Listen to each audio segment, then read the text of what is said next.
पूर्वी हिस्सों में 41% 41 जिले में औसत से कहीं कम बारिश हुई है, उससे निपटने के लिए किस तरह के इंतजाम कृषि विभाग देखिए, अभी कृषि विभाग ने सी अन्न के बीज 60,000 से ज़्यादा किसानों को उपलब्ध करवाए हैं और अभी भी मैं कोशिश कर रहा हूं कि यदि कुछ बीज मिल जाएंगे तो उनको उपलब्ध करवाई जाएगी। और हाईब्रिड पर हमने 50% अनुदान पर किसानों को हम बीज दे रहे हैं, ज्वार, बाजरा और मक्का के। और उसके संदर्भ में अभी हमने फ़ोन से एसडीएम साहब को कहा है कि थोड़ा उसको और सरल कर देंगे प्रक्रिया, और 1 हफ्ता अभियान चला करके सोमवार के बाद सभी विकास खंडों पर हमारे स्टॉल लगाए जाएंगे, जिसके माध्यम से 50% अनुदान पर किसानों को हाईब्रिड ज्वार, बाजरा और मक्के का बीज मिलेगा, जिससे जो खेती अभी अनसोल्ड है उसके ऊपर वो सोइंग कर सके, उस पर बुआई कर सके। नहरों से पानी और जो पंपिंग स्टेशन, नहरों को फुल स्ट्रीम पर चलाए जाने के लिए ये निर्देश दिए गए हैं। आदरणीय मुख्यमंत्री जी इस हालात को रोज़ उसकी समीक्षा कर रहे हैं, उनकी नज़र है। अभी ऐसी चिंताजनक स्थिति नहीं है, लेकिन फिर भी राज्य सरकार सतर्क है और वह सिंचाई साधनों का पूरा उपयोग करने के लिए सिंचाई विभाग को उन्होंने निर्देश दिया है, जिसके माध्यम से सभी नहरों में पानी दिया जाएगा।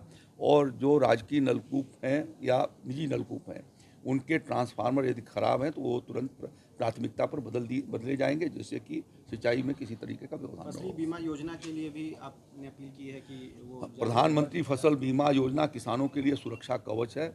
आपदा की स्थिति में, जैसे आज अवर्षण की स्थिति का यदि कोई प्रतिकूल प्रभाव पड़ता है और उनके फसल का उत्पादन कम होता है, उत्पादकता उनकी घटती है, तो उससे उनको भरपाई किया जाता है।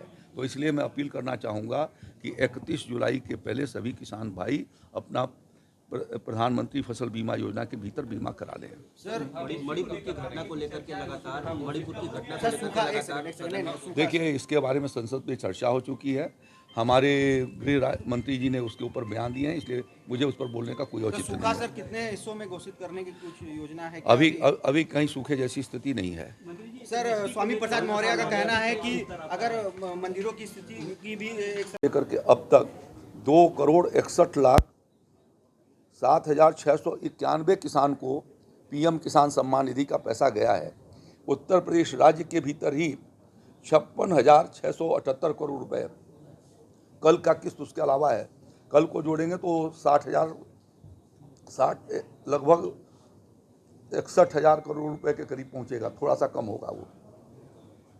तो इतनी धनराशि किसानों को आदरणीय प्रधानमंत्री जी ने पीएम किसान सम्मान निधि के माध्यम से उनको भेजा और उनके खेती में यह एक बहुत बड़ी मदद के रूप में वो उनको कारगर साबित हुई है। अभी हमारे लोग मई महीने में और जून महीने में 22 मई से लेकर के 10 जून के बीच में हम लोगों ने अभियान चलाए थे।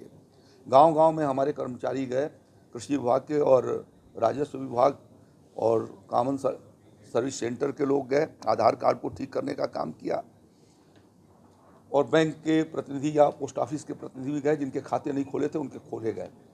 उस हमारे अभियान की वजह से लगभग 10 लाख से ज़्यादा किसानों को फ़ायदा अब की बार पहुंचा है। जो 13वीं किस्त जारी हुई थी वह 1,74 लाख के करीब हुई थी, और अभी जो जारी हुई है वो 1,85 लाख हुई है।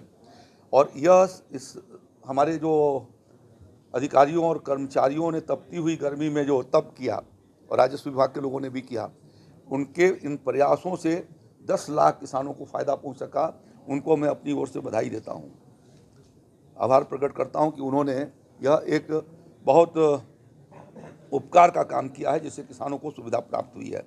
अभी 4 लाख किसान ओपन सोर्स से पंजीकृत हैं, जिसमें से 2 लाख किसानों का डाटा वैलिडेशन के अंतिम स्थिति में है, और मैं उम्मीद करता हूं कि उसमें से 2 लाख किसानों को 10 अगस्त तक जो है वो उनको प्रधानमंत्री किसान सम्मान निधि की स्वीकृति हो जाएगी। जैसा मैंने बताया कि बढ़ते हुए तापमान की वजह से वर्षा असंतुलित हो गई है, और राज्य के भीतर पूर्वी इलाकों में हमारे लगभग 26 जिले ऐसे हैं जो औसत वर्षा से काफ़ी कम वर्षा वहाँ पर हुई है। वहाँ पर वैकल्पिक फसल लगाए जाने के लिए सुझाव दिए गए हैं, जिसमें ज्वार, बाजरा, मक्का की खेती करना, उड़द और मूंगफली और तिल आदि की खेती करके किसान उसकी भरपाई कर सकता है। जल संरक्षण, भूमि संरक्षण, वायु संरक्षण, इन सब के लिए मैं देशवासियों से अनुरोध करता हूं और इस अवसर पर मैं उनमें बधाई देता हूं। ग्लोबल वार्मिंग का प्रभाव आज सामने दिखाई दे रहा है। हम ये अपने सामने देख रहे हैं कि वर्षा असंयमित हो गई है। किसी क्षेत्र के भीतर बड़ी मात्रा में बारिश हो रही है और कुछ क्षेत्र जो है अवर्षण का शिकार है, और इसलिए सबकी ये जिम्मेदारी बनती है कि हम जो है वो पर्यावरण को संरक्षित करें। हमारे प्रदेश के मुख्यमंत्री आदरणीय योगी आदित्यनाथ जी ने इस वर्ष जो है वो 35 करोड़ वृक्ष लगाए जाने का संकल्प करके और पर्यावरण को संरक्षण किए जाने की दृष्टि से महत्वपूर्ण संकल्प लिया है। पिछले 22 तारीख को 30 करोड़ वृक्ष लगाए गए। 15 अगस्त को 5 करोड़ वृक्ष लगाए जाएंगे, जो पर्यावरण को संतुलित किए जाने में अपना एक बहुत बड़ा योगदान देगा। और मैं सभी प्रदेशवासियों से ये अपील करना चाहता हूँ कि इसके भीतर वो हिस्सेदारी बटाएं। आज इसी अवसर पर हमारी कृषि विभाग और कृषि सहवर्ती विभागों की द मिलियन फार्मर्स स्कूल की 6वें संस्करण की मास्टर ट्रेनर्स की हर सभी जिलों के भीतर प्रशिक्षण शुरू हुआ है, जिसके भीतर खरीफ फसल उत्पादन, कृषि अन्न के महत्व और उसकी पोषणता को देखते हुए कृषि अन्न वर्ष 2000 अंतर्राष्ट्रीय वर्ष 2023 को सफल तरीके से उनको प्रभावी रूप से लागू किया जाना, प्राकृतिक खेती और विशेष रूप से गो आधारित खेती को आगे की ओर बढ़ाया जाना, इस दृष्टि से अभी हमने आपके सामने मास्टर ट्रेनर्स को अपील की है। इसी प्रकार से कृषि विभाग के द्वारा कम वर्षा को देखते हुए, क्योंकि अभी तक जो नॉर्मल बरसात होती थी उसकी तुलना में बरसात 80% के करीब हुई है।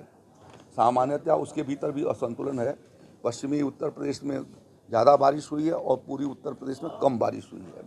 तो इसको ध्यान में रखते हुए हमारे अभी लगभग 17 जिले ऐसे हैं जो डेफिसिट पोजीशन में हैं और 9 जिले ऐसे हैं जो स्कैनिटी के भीतर हैं, जहां बहुत कम वर्षा हुई है। तो इस दृष्टि से अभी मैंने अपील किया है कि उन जनपदों के भीतर वैकल्पिक खेती कौन सी हम कर सकें।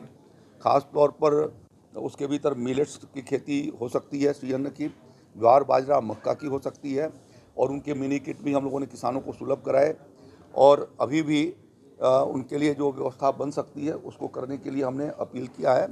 और किसानों को उन गाँव के भीतर जहाँ हमारी ये पाठशाला 2 दिवसीय पाठशाला होगी, वहाँ उनसे अवगत कराना और उस आच्छादन को बढ़ाए जाने पर फोकस किया जाएगा।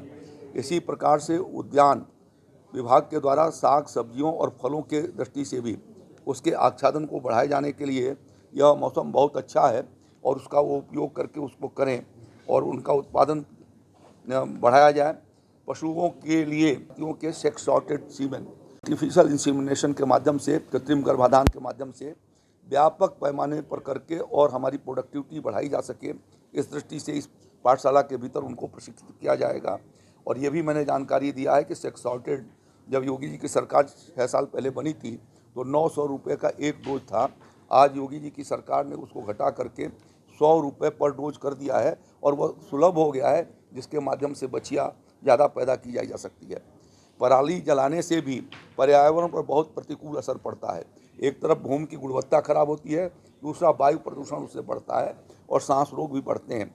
और इसलिए पराली प्रबंधन के ऊपर भी मैंने चर्चा किया है, जो इस पाठशाला के भीतर उनको प्रशिक्षित किया जाएगा और फसल अवशेषों को खेती के काम में उपयोग लाया जा सके, चारा के रूप में उपयोग किया जा सके, अथवा उसको उर्वरक के रूप में बना करके डीकम्पोजर से उनको डीकम्पोज करके उर्वरक बनाए जा सकें। इस दृष्टि से कृषि विभाग उसमें सहयोग करेगा और क्लस्टर में खेती करके अच्छे गुणवत्तापूर्ण उत्पादन कर और हम अपने खेती को आगे की ओर बढ़ा सकें, उनका प्रोसेसिंग कर सकें, मार्केटिंग की सुविधा हो सके। इसके लिए एफपीओ को, कृषि उत्पादक संगठनों को क्रियाशील करना, इस दृष्टि से हमने आज की इस पाठशाला के लिए जो विषय रखे हैं, ये 2 दिन के पाठशाला ये अगस्त महीने में शुरू होगा। अभी मास्टर ट्रेनर्स की 2 दिन ट्रेनिंग दी जाएगी 6 सत्रों के भीतर, तो उन्हें इन विषयों पर प्रशिक्षित किया जा रहा है।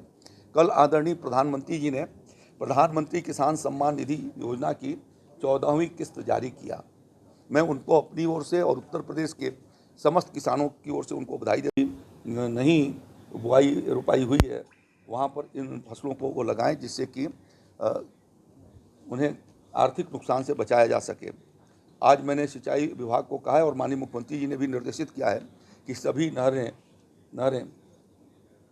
फुल स्ट्रीम पर चलाई जाएंगी और जहाँ तक संभव है उन्हें पानी पहुँचाने का काम किया जाएगा।